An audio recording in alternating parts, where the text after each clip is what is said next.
So welcome everybody. I am thrilled to introduce Julie Larson. Julie Larson is a licensed clinical social worker who conducts Wise Mind workshops and leads speaking engagements nationally about living with cancer. Julie's trained in cognitive behavioral therapy, dialectic behavioral therapy, mindfulness-based cognitive therapy, and nonviolent communication, which are techniques used in her private practice. She's informed by narrative therapy, positive psychology, and spirituality and mental health. So Julie is going to be joining us today to talk about the good, the bad, and the ugly relationships with loved ones after cancer. And her description is a cancer diagnosis can change how you seek support from others. You may look to friends for lighthearted distraction, help with decision-making, or reassurances and comfort. However, all too often, relationships become complicated and fraught with misunderstanding. So join us as we talk about how to express yourself clearly and thoughtfully so you feel connected, understood, and supported along the way. If you have a question, something you want to discuss or have Julie discuss, please, as always, use the chat feature. And I'm going to hand it over to you. Julie, thank you so much for joining us. We're very lucky to have you today. Thank you, Jillian, for having me. And it's so nice to get to know a new group of faces. Thank you for sharing this time with me today. I think we're going to talk about an important topic, and I don't know if that's what motivated you to join today, but relationships and communication and figuring out who do I go to for what is something that shows up in my office all the time. So if that's something that you're kind of feeling the weight of or have recognized as a little awkward or a struggle for you that hasn't normally been or is new to you, that's actually pretty normal for the experience of going through cancer. What shifts and changes that maybe you didn't expect. I'm going to share my screen, and I've got a PowerPoint that I'm going to share that will kind of guide our conversation and give you some things to think about. If you are somewhere where there is a pad of paper and a pen around you, grab it.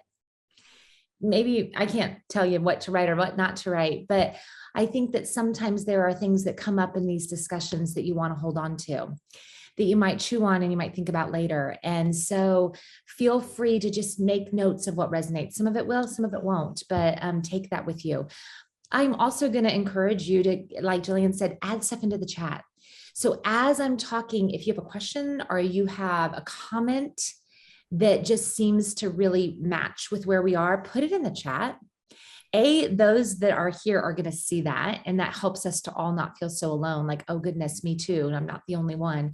But if it feels really important, I might, if it's okay, read them out. I won't use your name, but I might read them out loud so that even those that are listening in can hear that sense of community and sense of shared struggle that we all have in this whole journey of caring for ourselves and the relationships in our life. Okay, share my screen. Let's get moving. You're going to giggle when I put this up because I was looking for a picture that just kind of felt like it was the whole thing of the good, the bad, and the ugly of relationships. And I couldn't find one. And so I thought, you know what, I'm just going to put a pet up there, because sometimes at the end of the day, when all relationships feel complicated and stressful and awkward, sometimes it is those furry pets or those animals in our lives that sometimes bring us the most comfort. Or at least that's what I often hear in many of the people that I talk with. So there's that little dude staring at us as we get ready to start this conversation about relationships. As you know, I am speaking to a group of people, and I am very aware of this, who are an expert in this and walking this. You're doing this every day, and you know that cancer can be an emotional roller coaster. What I mean when I say that is that there is so much change. There's loss. I hope that in this group and in your experience, you have talked and framed this as a sense of loss, that there are things that are not the same, that are gone, right? And you feel that as grief. There's uncertainty. I don't know what this day ahead will bring. I don't know what I will find at the next scan or the next treatment. What does this mean for me? So there's that uncertainty that kind of just lives somewhere within you at all times. And these feelings shift from day to day.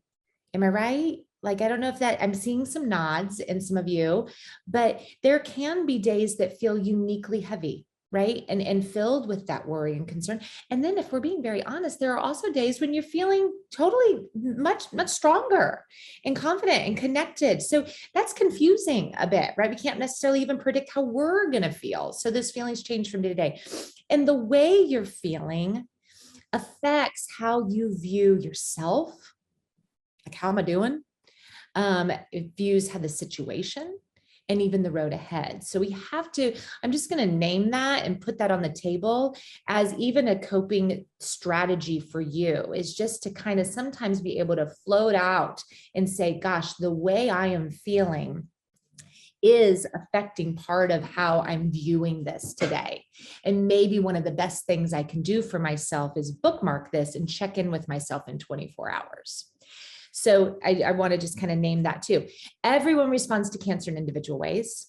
So there's something incredibly powerful and profound about coming together as a support group, right? Because you find others who get it and are in walking much the same journey. But then you also recognize, gosh, I am not feeling that same degree of stress, or this is upsetting to me, but not necessarily to others. You do recognize that individuality sometimes in the way you respond. And that's part of the work, to be honest. And we're going to talk a little bit about that, is what's happening for me? What are my unique triggers? What are my unique kind of stressors? How does the stress show up for me? And what do I need to be helpful? That's your own personal journey. You may gather some insight from other people, but really it's about looking at yourself. All of the feelings are normal. There's no right or wrong way to feel. Today with you, I'm speaking about communication and friendships and relationships. This coming Saturday, I'm speaking again on the topic of toxic positivity. And so I don't know if you know that term, but how we allow for the entire spectrum of emotion, that it is okay to feel crummy, to feel upset and sad and fearful and uncertain. That is just as healthy and okay for you to feel as hopeful and positive and grateful. So this whole spectrum of feelings is important. But this whole piece is the roller coaster. And if you think about it, if that's what you're feeling over here in your shoes, no wonder it's hard to communicate it. No wonder it's hard to figure out what you're needing and to know who to go to, because it's constantly shifting and changing. When feelings are unexpressed, so, sometimes when we feel a big sense of overwhelm or uncertainty or fear, we don't want to say it out loud. We want to tuck that in. We want to kind of pull back from it, withdraw. It feels a little too much. And that's understandable. I'm going to give you a moment for that, right? We got to have a moment to recognize that feeling. But if you keep that in there, if you don't begin to express some resentment or hurt or worry, then we have lost opportunities for true connection. Then the other people that we're working alongside and we're living along with really aren't meeting us where we really are. Right? They're you're living on kind of on the surface, on this like this pretense that things are fine and still, when really underneath there's all this churn. They lead to misinterpretations and distancing. It's hard for people to interpret that. They don't know what's going on. And certainly there are different types of people and different levels of intimacy in your life. And we don't give everything to everyone, but for those who we do have a relationship with, and that feels quiet and distant, that they're hard to understand. So, and similarly on the other side, right? When other friends of yours haven't said anything at all or have distanced themselves, that feels very hurtful. Expressing vulnerability can deepen connection. So that kind of goes along with that first point. And distinguishing between your thoughts, your feelings, and your judgments can be tricky. So some of the work that happens in a therapy office, like what's different about going for coffee versus going to a therapist, is that I'm really listening and tuning into, hey, what's going on in your thinking that may be getting in your way, or may be causing, what's underneath that? What's blocking the ability to ask for a need? What's going on there? And sometimes those are what we call thought traps. And I'm going to talk a little bit about that later. That's anything that's happening for any of you is also happening for all of your loved ones around you too, which is what makes this all complicated. And expressing feelings is a skill. And over time, you get better and better at being able to do this. So, and again, I'm going to get to this down the road, but in my office, I could reach over there right on my, okay, I'll do it right now, right over here on my table. I have this sitting there. And when I'm talking with people, I ask them that, very therapist-y question. Well, how does that make you feel? Right? Like we really do ask that. And so often my patients, my clients, they're not sure, or they go to the same feeling words again and again and again. And so I give them this, which what this is, you can't really see it, but it's a feeling wheel. It's all different feeling words. It's like a vocabulary list, but of feelings. And the better we get at very specifically naming what we're feeling, the easier it is to understand, for others to understand us, and the easier it is for us to meet our own needs. It's like if you walked into, I've heard this metaphor used before, and I don't know if you've heard it, but if you walked into the emergency room with a pain in your arm, but you didn't have language, and you're yelling to the nurses and the ER docs and everything like, they know you're in distress. They know that something's wrong, but it's going to take them quite some time to figure out what the heck's going on if we can't put words to, my arm hurts, it's a sharp pain, and it's happening like it all the time, right? The better we are to explain it, the easier it is for others to understand us and for us to get our needs met. So that's the same thing that with mental and emotional needs too. And that's a skill. It takes time. Okay, now, what else makes this complicated? Well, if we think about it, let's step back from this for a second. In the experience of cancer, you have many different types of relationships that you are actively communicating with all the time. Your doctors and nurses, right?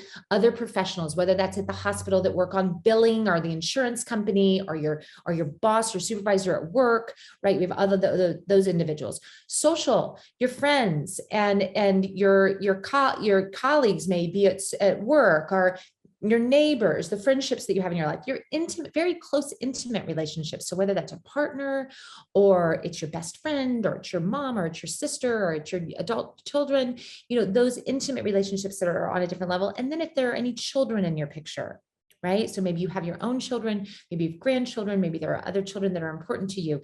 So if you think about all of this, you're not communicating with each of these different types of people in the same way, right? So that is just kind of beginning to illuminate, gosh, this thought of communicating is pretty sophisticated. I've got to have a lot of different tools. I've got to have a lot of different kind of ways in which I express myself and ways in which I hold my body, ways in which I kind of approach a conversation or prepare. So I'm just part of this conversation is just to begin to shine a light on, hey, why is this complicated? Well, here's another reason. You've got a lot of different types of relationships, and you got a lot of different types of needs, right? There are some things within this that I've just bucketed this into kind of three. We could probably grow this into many more buckets of needs. In fact, 100% we could. But just initially, you've got your medical needs, right? Like, how do I understand my treatment decisions? How and from whom do I get information? Like if I'm sitting here, I'm feeling pretty good about where I am today, but I've got some worry in there, and that worry and uncertainty in there is about what's next or what's around the corner. And how do I understand what clinical trials are out, what I'm eligible for, and what are my genetics, and what PARP or what not PARP, or how do I do that? Where do I get that information? What are these side effects? If I have a side effect, to who do I talk to? Do I talk to the chemo nurse? Do I talk to my support group? Do I talk to the doctor? Where do I go with that? Doctor visits and scheduling and calendaring, all of those things are very kind of medical. And goodness, haven't you all felt a little bit like you've taken a deep dive into medical school, unbeknownst? That was not part of the plan, but now you have a medical vocabulary that you never would have imagined that you had, and an understanding of probably some different areas of your body that you never really thought that you would really know in this way. So you've taken a deep dive into kind of a whole different way of learning and educating yourself. And that takes time to understand. Emotional.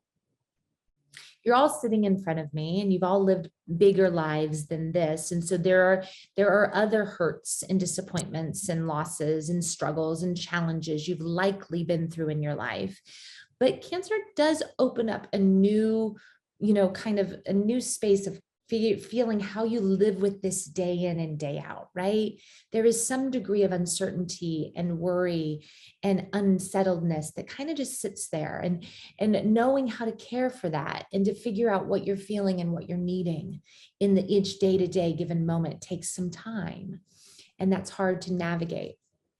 And then there's just the administrative, practical, logistical stuff. Like you got health insurance, you got bills that come that are not a bill, but a statement. You've got things that are covered or not covered, perhaps claims that you're submitting or resubmitting. Your home management, like your life is still gone. You still got to get the garbage out. You still got to run the dishwasher. You still got to find time to do the other things in your life. You got, you maybe have other people in your life that you were caring for, or you were managing. All of that didn't stop, didn't pause. And so there's communicating around continuing that or delegating that. So again, when we think about how complicated this is, are we getting a good reality check of this picture? Different types of individuals. So I kind of already said this, but you've got medical professionals, family, and friends. Communication fears. So what gets in the way of communicating? Why is it tricky? And I work with I work with survivors. I also work with patients. I also work with caregivers. And I'll be honest with you, it is tricky on both sides. So sometimes even as a patient, if you're feeling like, why aren't people saying anything? Why aren't people available? Why am I not getting my needs met? I will say often to my patients, listen, these caregivers in your life are struggling and they're having a hard time figuring out how to care for you too. This is a heavy weight on them. And then to the caregivers, I'm like, well, of course it's hard to understand. Their patients are working really hard to understand themselves first before they're able to kind of share with you. And some of the things that get in the way are worry about saying the wrong thing. I think a lot of people worry, oh my gosh, I'm gonna do it wrong. I'm going to do it wrong. I'm going to say the wrong thing. I'm going to hurt their feelings. I'm going to open something up that I don't know what to deal with. And that's the being too emotional, right? There are certain people in our lives that that depth or that intensity of emotion feels pretty unsettling, and they can't navigate. They can't handle that. Not having an adequate response. So feeling out of their depth. Like, I don't know what to say. I don't know what to do when that happens. A lot of our talk with caregivers is around what to say, what to do, how to be supportive. That can also be a part of your communication too, is figuring out what is it that I'm needing and how you ask for that need to be met. And then of course, cancer hasn't happened in a vacuum, right? So there can often be historically difficult communication dynamics. So it's never been easy to talk to your mother-in-law or your sister, and you are really to see things from a very different angle always. So this is not changing that. This moves into this experience as well. And then feeling unable to freely express your feelings. This is a key piece of what I'm going to be talking about when I talk on Saturday about toxic positivity. I don't know if any of you guys know what I'm talking about when I say that, but toxic positivity is kind of defined as that unrelenting pressure to always be positive and always be happy, right? And when met with toxic positivity or those responses, it's kind of like, oh, but you're doing so well and you're so strong, or God doesn't give you anything you can't handle. Or it's when that positive, now there's nothing wrong. Let me be clear. I do not want to vilify positivity or happiness. I frankly consider myself quite a positive person, and many of you might consider yourself that too. But positivity and happiness becomes toxic when it crosses that line and minimizes or dismisses where somebody's at. So when that positive statement is fixing it, problem solving it, but not being able to be present for what's hard. Okay. So we can't find our way to positivity without first acknowledging that some of this is really tricky and really hard. So if you have certain people in your life who do kind of meet you constantly with that toxic positivity, it begins to shut that conversation down. You learn, I can't go there because I'm being kind of quieted, silenced with that statement. So that's another communication fear or something that gets in the way. Okay, so let's get to kind of talking about, well, what do we do about this, or how do we do this? So communication, this kind of just made me giggle. I can't remember, my thing is on top of it. I can't see it. Hold on 1 second. The single biggest problem in communication is the illusion that's taking place. Meaning that there are two people in a conversation, sometimes more, and there is a skill in expressing oneself. There is also skill in sitting quiet and working to understand the other. There's two people on this, right? And somebody could be very skilled at trying to express themselves, and the other person could be turning away or not able to get it or hear it. And then there could be somebody that is working really hard to understand, and that other person is struggling and working very hard and trying to find the words. So there's two skills here. Okay, let's begin with you, because that's where this is always going to begin. Any relationship begins with the one you have with yourself. How in the world are you going to begin to share how you're doing if you don't know how you're doing, right? So first step is listening to yourself. And I say in all the talks that I give, and certainly in my office all the time, and if there's something that you can write down and tuck in your pocket and take away as homework, can you cultivate a habit of checking in on yourself? How am I doing? Just in your day, like wake up, how am I doing today? What's going on for me? Okay, I'm feeling a little low energy today. I'm feeling a little concerned about that appointment that I have coming up, or a little overwhelmed because I've got a lot of questions that I've got to write down today. Or, you know what I'm feeling? Feeling pretty at ease today. I'm excited about plans I've got later. Feeling pretty confident and good. That's surprising a little bit, knowing all that I'm dealing with. So I'm feeling a little bit, kind of surprised to recognize that within myself. So just begin to cultivate that habit of like, what's going on for me? How am I doing? Slow down. In order to do that, you got to kind of slow down. You got to sit quiet. All of self-care is a balance. So much of self-care is a balance. And this slow down sentiment makes me think of the balance between getting insightful and getting calm. That in our culture, we really want to figure things out. We really want to understand it. Like, why am I feeling this way? What's going on for me? What got me to this place? Why am I so frustrated? Why am I so irritable? Why am I so low frustration today? But you know what I think sometimes has to happen first is you got to get calm. So first, when we slow down, like, how do you just give yourself a moment, put your 2 feet on the ground, quiet your body, get centered, get still. And that will not only make you feel better, but it's going to help you act smarter, and it's going to help you have more clarity and better understanding even of yourself. And then only at that point, we can begin to pay attention to what are all the thoughts. I call them the waterfall of thoughts. What are all the thoughts that are streaming through my mind? What's going on up there? What are the stories I'm telling myself? Do you have questions? Are there any thought traps? So some of the thought traps could be assumptions. I'm making some assumptions. Oh gosh, I'm comparing myself to others. That's making me feel bad. There's some shoulds in there. I should be doing this. I ought to be doing this. What's going on for me? So this is step one, is what's going on for you? I'm going to, now when we start to keep thinking about how to have a hard conversation, or when you're in a conversation with somebody else, I'm going to give you some of the components of what's called nonviolent communication. Jillian mentioned before that this is one of the things I'm trained in, and it's how I often talk to people. And when they're talking about relationships and others in their life, how do I figure out why I'm so upset in this relationship, or why this is so unsettled for me and intense, and what am I needing, or what am I not getting across to the other person? So here's your recipe. You can write this down. And this is one of those places where it takes some skill and some practice and some doing this over and over again. And you might do it in your head initially before you begin to practice it with somebody else. But first step in the recipe of understanding why is this relationship not working is, what are you observing? What is happening that's triggering the upset in the first place? Now, careful, because we got to make sure that those observations I always say to my clients, can you take a picture of it? Because if you can't take a picture of it, then you're making an assumption or a judgment. So let me give you an example. Your husband walks in the room And he just comes in the door and he just walks right by you. Okay. That observation is not you were being rude. That's in judgment, right? Or that's an assumption. The observation is, what can I take a picture? When you walked in and you didn't say hello, do you see how that's more of an observation, right?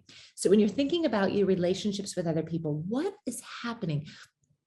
When you take a day, 2 days to return my text message, okay, I can take a picture of that. When you say, oh, it's all going to be fine. When when you don't return my phone call, when you come over, even when I've told you that I'm going to take a nap, I don't know. So you got to kind of think about, what is the observation? Okay, that's step one. There's the first part of your recipe. Step two, how does that make you feel? So let's go back to the husband who just walked in the room and didn't say anything. When you walk in the room and don't say anything to me, I feel ignored. I feel hurt. I feel lonely, right? When you take 2 days to respond to my text message, I feel confused. I feel irritated. I feel dismissed. I feel sad, right? So how do you do observation? When that happens, how does that make you feel? And then, okay, this is going to take some time, but then what need do you have? Like, what unmet need goes on? So let's go back to the husband. Husband walks in the room, doesn't say anything. When you walk in the room and don't say anything to me, I feel ignored. I feel hurt. I need you to say hello. I need you to acknowledge me. I need to connect with you. Say hello is not the need. Say hello is the strategy. I need to connect with you. I need to be acknowledged. And then your request. Next time, will you stop and say hello first? Or just touch base before you go to the bathroom or go put your coat away, whatever it is, right? So there we go. So when you don't respond to my text message for 2 days, I feel confused. I feel surprised. I feel hurt. I need more companionship. I need more connection. Would you be willing to kind of just shoot me a note or let me know what's going on when I reach out? So that's how we ask for those needs to be met, or and that takes practice and time. And we can talk a little bit more about that when we have time. Here are some big feelings. And when you think about it, when your needs are met, so just sit back in your chair. When your needs are met, we feel comfort. We feel comfort. We feel confident. We feel energized. We feel joyful. We feel grateful, optimistic, moved. When our needs are not met, we can feel annoyed, confused, disappointed, discouraged, distressed. So when you think about the relationships in your life, if there are places where you're feeling helpless, impatient, overwhelmed, nervous, where that is, what need is underneath the surface there? Okay, so we have an event, feelings, and then there's an unmet need pushing there. And so some of what you might be thinking about in your relationships are, what am I needing? I'm needing respect. Maybe you get it from a doctor. Gosh, I talk a lot in my office with people about they're feeling kind of not so connected to their doctor, and they're needing more kind of acknowledgement, maybe more clarity, maybe more information, right? So what are we needing there that's leaving you feeling that's sometimes patients even feel they need more respect from their doctors? Here's a whole bunch of needs. Sometimes I sat with a client this week and she was just feeling flat and kind of heavy. And what we identified is that she was needing a little more play, a little more joy, a little more humor. Like she needed to find ways that where she could kind of get that in her life that felt lighter, felt easier, someplace to laugh. Right? When we can begin to figure out what those needs are that are unmet within us, then we can kind of begin to get strategize, or that at that point we can problem solve. If we problem solve too early, it's just kind of wanting to dismiss it and get it out of the way. But when we look at the feeling and we say, what is this feeling signposting? What is it trying to tell me? Oh, it's telling me that I'm needing this. Then, and at that point, then you can begin to figure out, how can I change this? Is there something I can change? What's in my control? What do I have in order to kind of begin to take care of myself? Julie, I hate to interrupt, but can you go back 2 slides? Alyssa wrote in the chat that she was hoping, I think it's maybe one more. Was this Yeah, the one that you mentioned? I'm going to go look at the chat too. I'm going to pop it up. Sure. Everyone's been speaking freely, and then someone just asked if they could see the last slide. Okay, I'm here. So can I see that last slide again? Is this the last slide? So tell me, give me a quick note in that chat if I've got the right one. Are you wanting the feeling dictionary, or are you wanting the needs? And you can It was the feeling, because she wrote when you were on the need slide. Okay, cool. And I do see a lot of good. I do see a lot of good in that chat. Yay. I'm going to come back to that. And you guys read toxic positivity. It looks like it's resonating for all of you. You feel that. I read an article. I was doing a little research for this talk on Saturday, and I read an article. Somebody's not on mute. Anyway, thank you. Oh, there we go. Thank you so much. But I was reading an article that was kind of a survivor sharing their story, and this individual had been diagnosed twice. And she said, the first time I went through surgery, and then the second time I was diagnosed, I had to go through chemo and all these different things. She said, but the hardest thing for me to deal with was the toxic positivity, in the way that others were trying to constantly fix or tell her that she was strong and that she was all okay and this was going to be fine. And she's like, there were days when it was not fine. So I am seeing that that's resonating for all of you. I also see that we've got somebody in our audience who has a dad that is a psychologist that's constantly asking, how does that make you feel? And my poor children. That's all I'll have to say on that. Poor children who are being raised by therapist mother.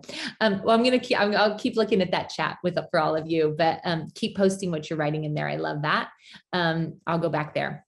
So you've got your feelings dictionary. That I've given you one piece of homework is to cultivate that habit of checking in with yourself. I'll add to that homework of growing your feeling word vocabulary, thinking really specifically about because there's also been studies that have been done about, that there are so many feeling words in the English language, but that on average, most people really just kind of use the same 15 to 20 feeling words again and again and again in their lives. So we find those words that feel comfortable for us, and we keep grabbing them again and again. But if you begin to just grow that feeling word vocabulary, it's going to contribute to other people better understanding you and you understanding yourself. Okay, there's those unmet needs. That's a really interesting thing to kind of think about and observe for yourself too. What's this distress and unsettledness in me, and what is it telling me that I'm needing? There's some of those needs. This is a script. I've kind of been saying this along the way as I've been talking about this, but you can also flip the coin when you're talking to caregivers too. Are you feeling this because you need this? I'm wondering if you're feeling. Now you have to get, when you do this for somebody else, you can't tell other people what they feel, right? They won't like that. They'll get defensive. But we can certainly come to those close relationships in our life with curiosity and care. And I'm curious, or I'm working to understand. In my office, those are some of the words that I use. I'm working to understand you. Am I getting it right? I'm curious if this might be what it is. I'm wondering. And that same words can be used in your relationships. Okay, this is a tidbit that I've said in pretty much every talk I've given for the last 15 years. And it's the one that when people find me at conferences, they're like, oh, that way you categorize people. I think about that all the time. So I hope it really works for all of you too. Think for a second of all the people in your life, all of them, your family, your friends, your coworkers, your neighbors, maybe people in a community of faith, all of the people. When you sit back and you really think about those individuals there, I hope that you have 1, 2, maybe 3, that's pushing it, individuals who do know exactly the right thing to say. They are able to sit with you in the bottom of the well and not fix it, not deliver the toxic positivity. It may be somebody surprising, because I think people can shift roles in our lives. Like somebody might have been really wonderful for you through a divorce, but they are not showing up in the same way with cancer. Or somebody that you didn't expect, holy cow, has come out of the woodwork and just has this capacity, maybe based on their own life experiences, to just be that person that knows exactly what to say, right? These individuals I'm going to call your feeling friends. So we're going to divide all the people in your life into buckets. And I categorize this FDR. That's easy for me to remember because there's a president in New York City, there's a highway, right? FDR. So those close, intimate ones that get you and know what to say and can tolerate the emotion, can be with you in that moment. Those are your F. Those are your feeling friends. They are important and they are special. And you probably only have a few, a tight number. Second, and these are the D friends, the D people in your life. And this is probably the vast majority of people, are what I call doing friends. They care a great deal about you. They are close to you. They are interested in what's going on. They are present. But when you unleash the emotion, or you bring them the fear or the worry, they're uncomfortable with that. They don't know what to do. They either freeze like a deer in headlights. They solve it. They're just quiet in a way that's awkward and uncomfortable for you. You might end up taking care of them, but yet they do certainly care. They just don't have that capacity to sit with you in that. And that's okay. It's for many different reasons, right? But these are the friends that they do care. These are the friends you go to when you need something. Hey, I am, because they want to help you. They just don't know how. It would be so helpful to me if you wouldn't mind sharing like these like nuggets of information with this group of people. I don't have the energy to keep sharing and people are very interested. Would you be a messenger for me? Would you be willing to do that? Or gosh, I've been meaning to get over and run that errand for like a week and I find I'm so tired, or I've been busy at the hospital. Would you be open to like picking that up for me? Because it's just been sitting over there waiting for my dry cleaner or whatever it is, something you've got to pick up, right? These are friends that you can delegate stuff to. They want to help you. They are eager to step up to the plate. They are like chomping at the bit to support you. Give them something to do. Let them do something for you. But be cautious around the depth of your feeling, because they may not be the ones to handle that. And then finally, we have a third bucket, and that's R, FDR, and the R stands for respite. And what I mean by this is that these particular friends or individuals may be those who have been the most disappointing to you or surprising. They certainly can't handle the emotion. That's too much. It's just awkward and it's difficult. And frankly, they somehow become very, very busy and they're not available to you. They hardly ever check in. They don't say a doggone thing. When they're with you, they don't ask. They don't do anything. Okay, so that feels hurtful. That feels disappointing. But let's be honest. Let's just take a moment and be real with each other. There can be moments, and I've sat with hundreds, if not thousands of cancer survivors at this point in my career, when you might also be sick and tired of your diagnosis too. There might be times when you want to parachute out of this and you don't want anybody to ask you and you don't want to go into it and you don't want to talk about it. You know what? That's a good time to meet up with an R friend, because they're not going to ask you anything. They're not going to say a doggone thing. They're going to talk about themselves. They're going to talk about something else. And they might be safe when you don't want to sit in it in a certain day. They can be an escape. They can be a distraction. So they serve a benefit. Okay. So I do this categorizing your people because it protects you so that you don't ask an R friend for a favor because they're very busy. And they'll drop the ball or they'll flake out at the last minute. You don't go with your big heart and all your heavy feelings to the D friends because they can't handle it. You take that to the F friends, the feeling ones that are able to sit in it with you. So it's a way of protecting you so that you don't feel hurt and you don't feel disappointed. Okay, think about that. Watch it in your friendships. And again, the people in your lives might shift their category based on what you're dealing with, right? This cancer might be one thing, but they might be very available in a different place with your children. It might be very different in a place with your marriage, something different. But with cancer, think about who are your F, your D, and your R. And sometimes that's the beautiful value of a support group. It's where you find some of your Fs who really get you and really listen.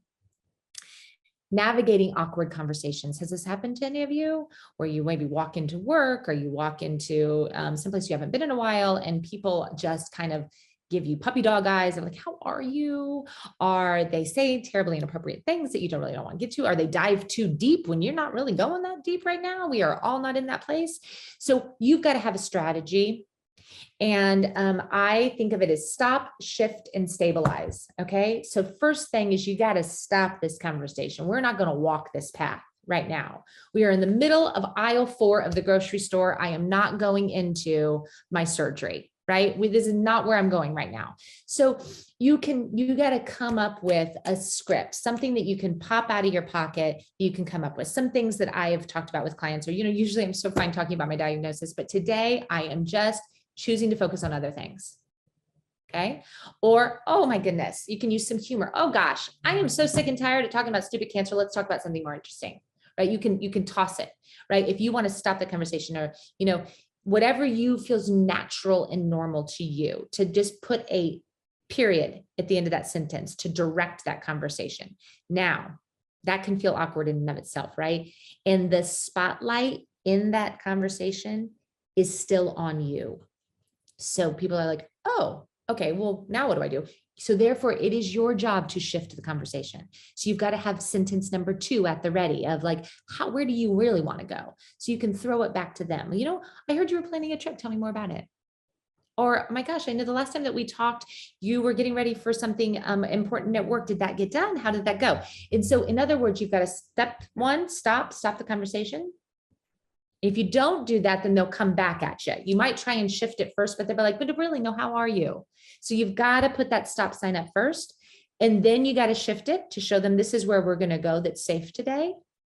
And then when they're off and talking, when they're going, and you're still in aisle 4 of the grocery store, let's just take a moment to be honest about how that was hard work to stop and shift. And so you might still be feeling like, the weight of that. And so in that moment when they're often talking, I want you to put your feet on the ground and take a breath and get calm and get grounded and look them in the eye and pay attention to your surroundings and get present so that you feel more connected and engaged. Okay. Stop, shift, stabilize. I'm almost done here. And I know we're short on time. I do want to go over and look at that chat, but this is a beautiful quote that I love from Mr. Rogers, who has a million wonderful quotes, right? Anything that's human is mentionable, and anything that is mentionable can become more manageable. When we talk about our feelings, they become less overwhelming, less upsetting, less scary. The people we trust with that important talk help us to know that we're not alone. Your feelings will change day to day.